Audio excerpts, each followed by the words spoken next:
Section 1. You will hear a conversation between a man and a receptionist on the subject of joining a surgery. First, you have some time to look at questions 1 to 5.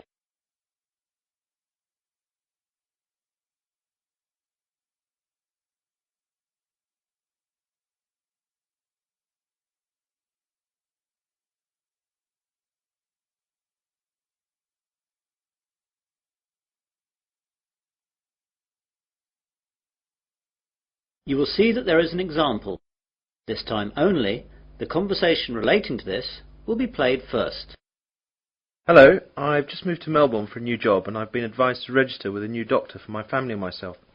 I think that this surgery is the nearest one to where I live. What's the name of the road that you live in, sir? Dawson Road. So, Dawson Road is the correct answer. Now we begin. You should answer the questions as you listen, as the recording is not played twice. Listen carefully to the conversation and answer questions 1 to 5. Hello, I've just moved to Melbourne for a new job and I've been advised to register with a new doctor for my family and myself. I think that this surgery is the nearest one to where I live. What's the name of the road that you live in, sir? Dawson Road. Yes, that's in our area. Would you like to register with us now? Yes, please. Right, I'll just have to take some details. First of all, could you give me your name? It's Mike Jacobs. Jacobs. And your family? My wife's name is Janet and I have one little boy whose name is Rod. Ron? No, Rod. R-O-D. Good, that's fine. And what is your address here in Melbourne?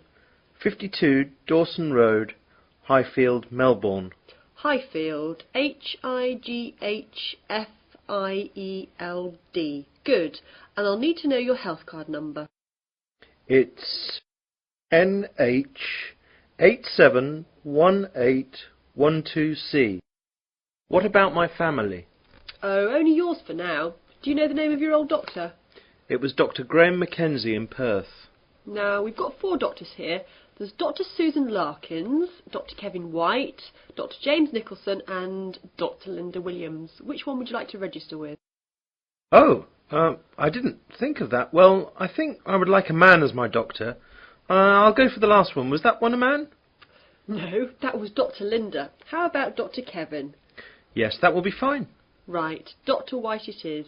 Will that be the same for your family? Oh yes, my wife might not want a man as her doctor. Well, we'll leave it as it is for now, and my wife can change if she wants to. Before the conversation continues, you have some time to look at questions 6 to 10.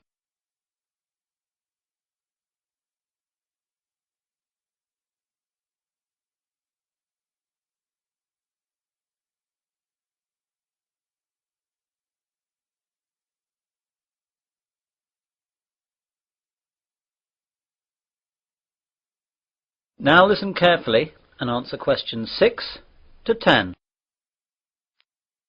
I'd like to make an appointment now for my wife. She wants to come in at the end of the week. How about this Friday morning? That's Friday the 21st. I don't think she can make the morning. Any openings in the afternoon? There are appointments available at 2, 2:30 and 3:30. We'll take the first one, please. OK, that's done. Oh, and what shall my wife do if she wants to switch doctor? She can just give us a call here. Do you want to take the number down? Yes, please. It's 72539829. Can you give me your name, please? My name's Angela, but there are 2 other girls who might be on duty as well. Their names are Elizabeth and Rachel, but it doesn't matter who's on duty. Anyone can take care of it.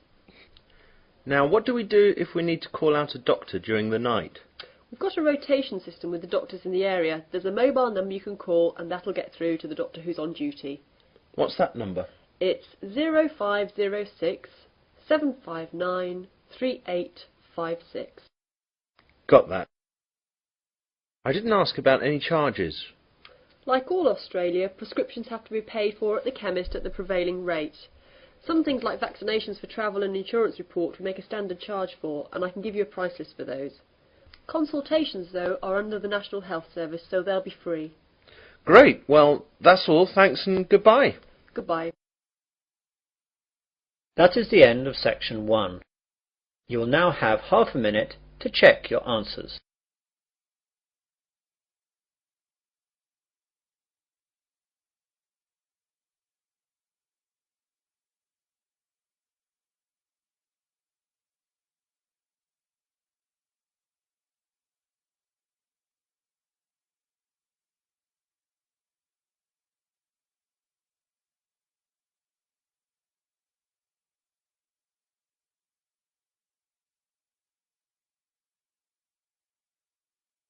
Now turn to section 2.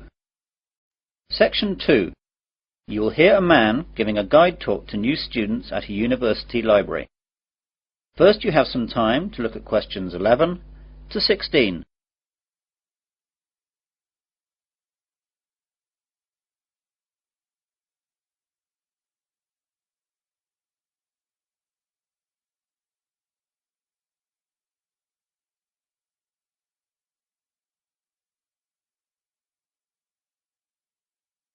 Now listen carefully to the guide talk and answer questions 11 to 16. Good morning, everyone. I'd like to welcome you all to Wesley University Library. This is a 20-minute tour around the library to show you all the facilities and all you'll need to know to start off your life here as a student at the university.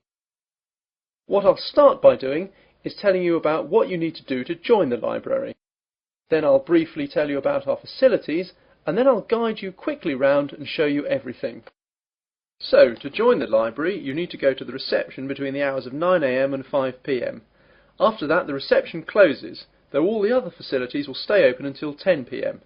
At the reception, they'll give you an application form. After you fill that in, you'll have to give us the fee of £5, which you have to give us every year that you're a member of the library.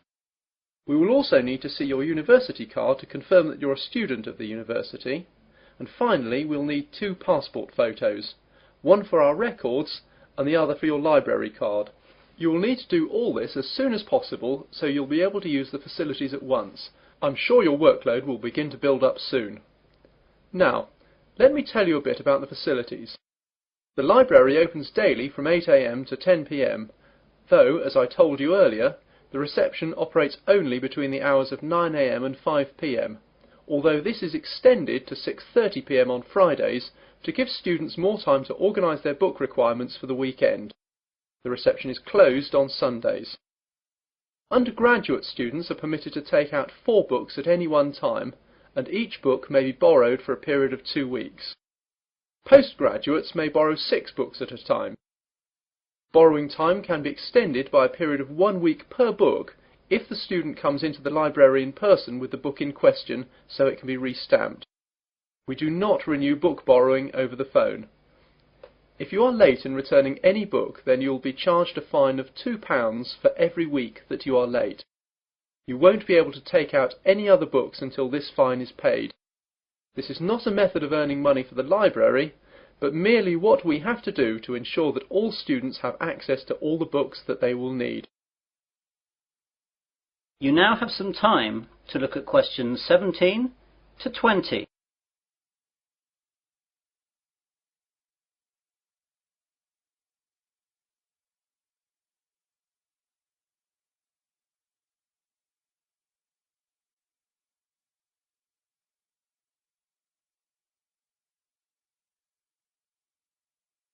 Now listen to the rest of the guide talk and answer questions 17 to 20.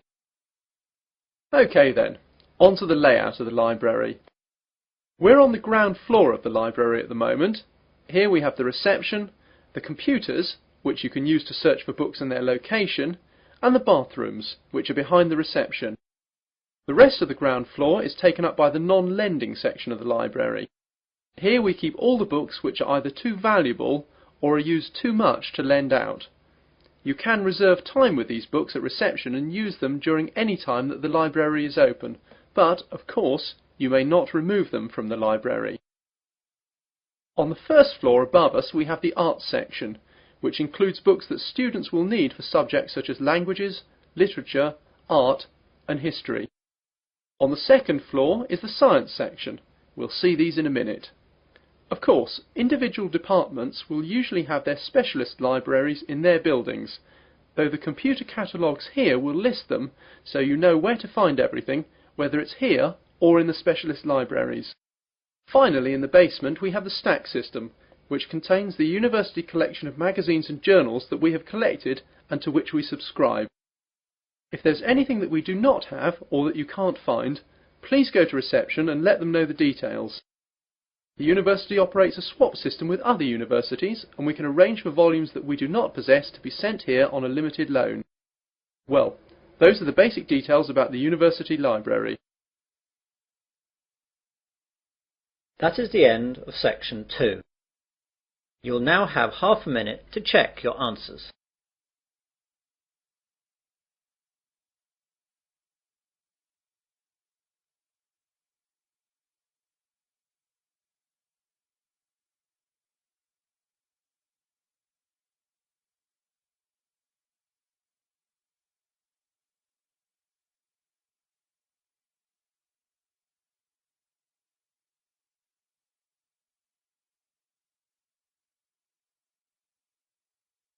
Now turn to section 3.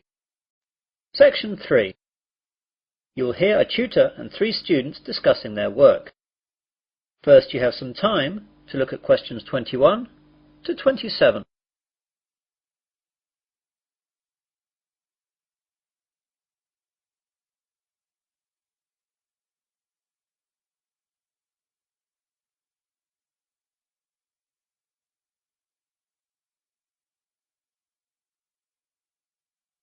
Now listen carefully and answer questions 21 to 27.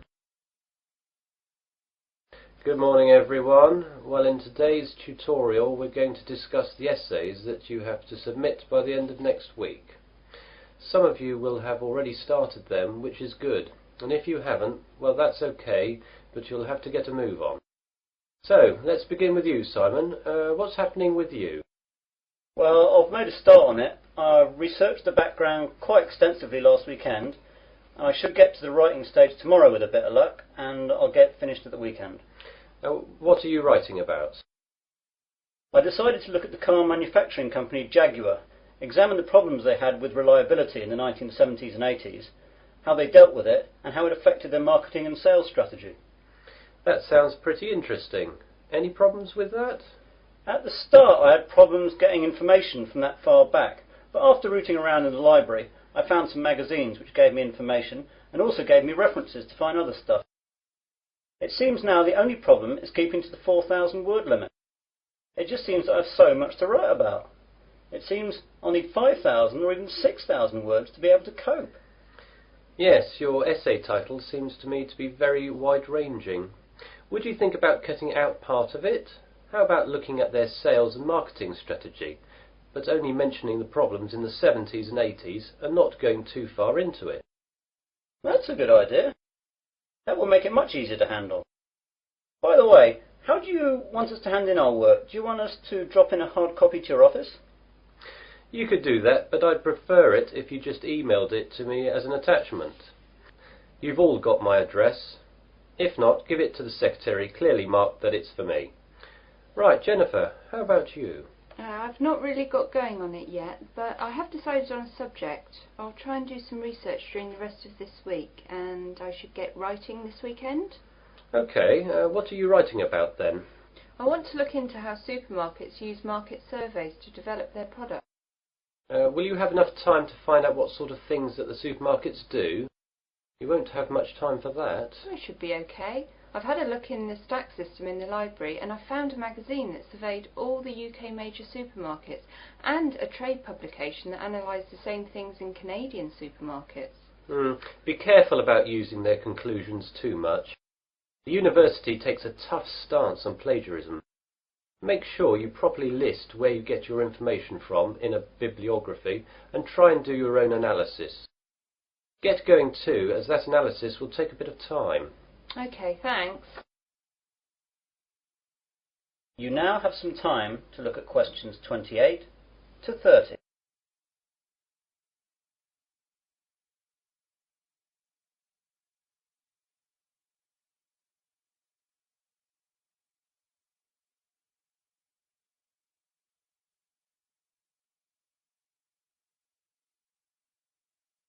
Now listen to the rest of the discussion and answer questions 28 to 30. And Melanie, how is your work going? I'm a bit behind, I'm afraid. I was sick all last week and the weekend with flu. I've got a subject, I think, but I've not done any work on it yet. Is there any chance I can get an extension to the submittal date? The policy of the department is not to give any extensions unless there are extenuating circumstances. Do you have a doctor's certificate or anything? I went to the doctor's, but I didn't get a note as I didn't realise I would need it. The doctor will have a record of me, though, as I got a prescription. I'll go back and get one. Yes, do. If you get one, then there shouldn't be a problem getting an extension. Without it, though, you'll be in trouble. What subject are you considering, anyway? I thought I'd do an overview of the UK mortgage interest rates and their effect on housing sales trends over the last 10 years. I thought it might be of interest because of the huge increases of house prices over the last decade.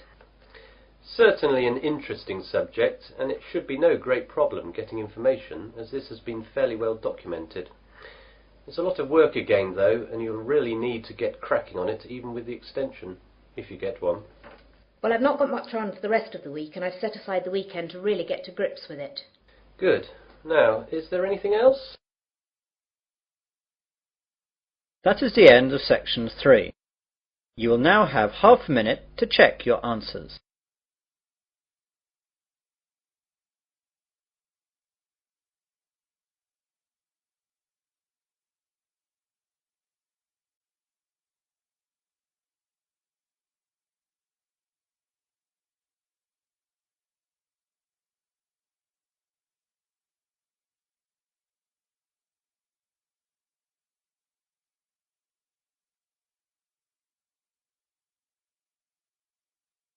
Now turn to section 4. Section 4. You will hear part of an Earth Sciences lecture. First you have some time to look at questions 31 to 40.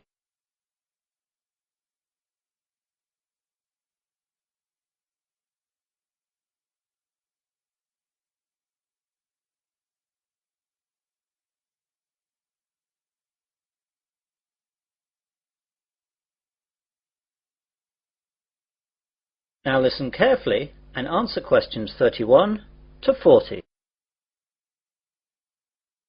Good afternoon and welcome to this Earth Sciences lecture. Today we're going to look at tidal waves, or more correctly, tsunami. Deep below the ocean's surface, tectonic plates collide, and every once in a while these forces produce an earthquake. The energy of such submarine earthquakes can produce tidal waves which radiate out in all directions from the epicenter of the quake, moving at speeds of up to 500 miles per hour. When these waves reach shore, they can cause enormous destruction and loss of life. Tidal waves are actually misnamed. They are not caused by tides. A more accurate word for them is the Japanese name tsunami, which means harbour wave. They are also sometimes called seismic sea waves, since they can be caused by seismic disturbances such as submarine quakes. However, that name is not really accurate either, since tsunami can also be caused by landslides, volcanic eruptions, nuclear explosions, and even impacts of objects from outer space, such as meteorites, asteroids, and comets. Earthquakes, though, are the largest cause of tsunami. Tectonic plates cover the world's surface, and their movement can be detected anywhere in the world. Some areas of the world are more prone to greater movement, and it is in these places that the largest waves can occur. Large vertical movements of the Earth's crust occur at plate boundaries, which are known as faults. The Pacific Ocean's denser oceanic plates are often known to slip under continental plates in a process known as subduction.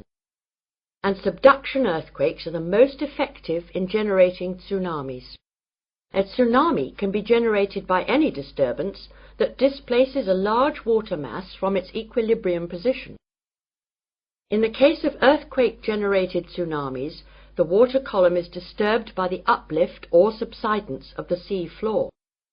Submarine landslides, which often accompany large earthquakes, as well as collapses of volcanic edifices, can also disturb the overlying water column as sediment and rocks slump down and are redistributed across the sea floor.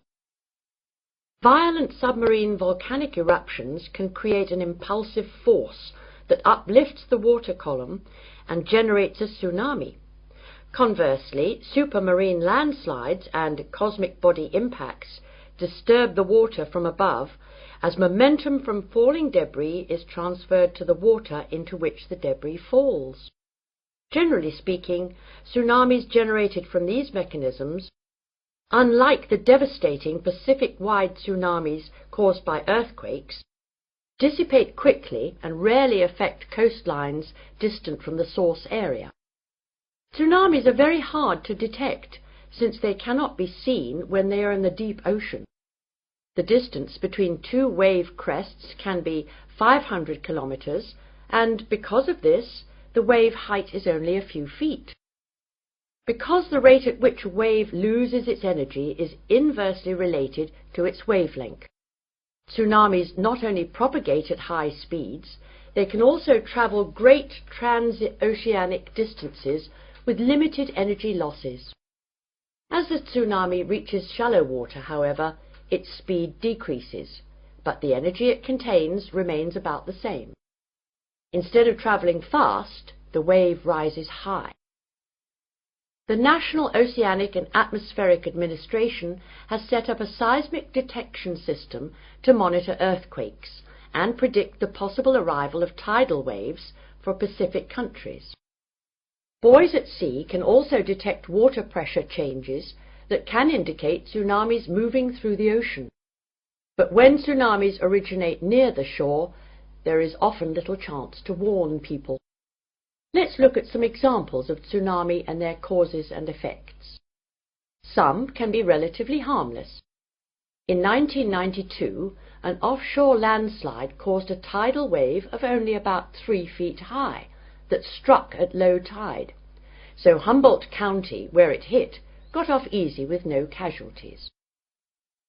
On January 13th in 1992, a Pacific Ocean earthquake off the coast of San Salvador, registering 7.6 on the Richter scale, did not cause any ocean disturbance at all. However, a recent tidal wave which struck Papua New Guinea on July 17, 1998, was 23 feet high and killed at least 1,200 people. This wave was caused by a magnitude 7.1 submarine earthquake. On July 17, 1998, a Papua New Guinea tsunami killed roughly 3,000 people.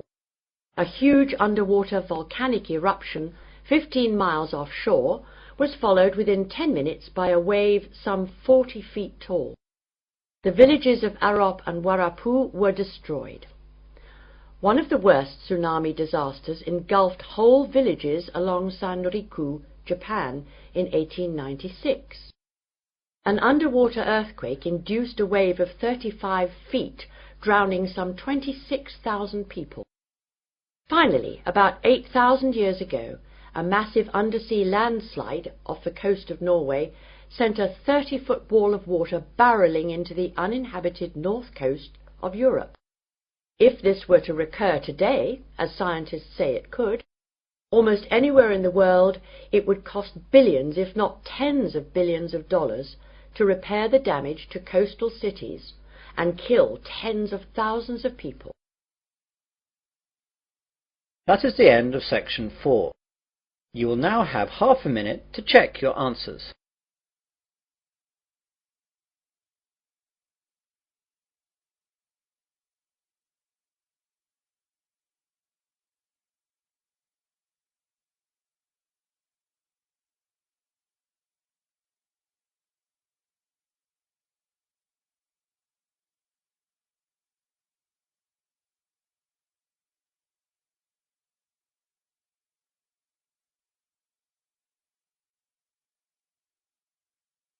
That is the end of listening test. Please wait for the answers.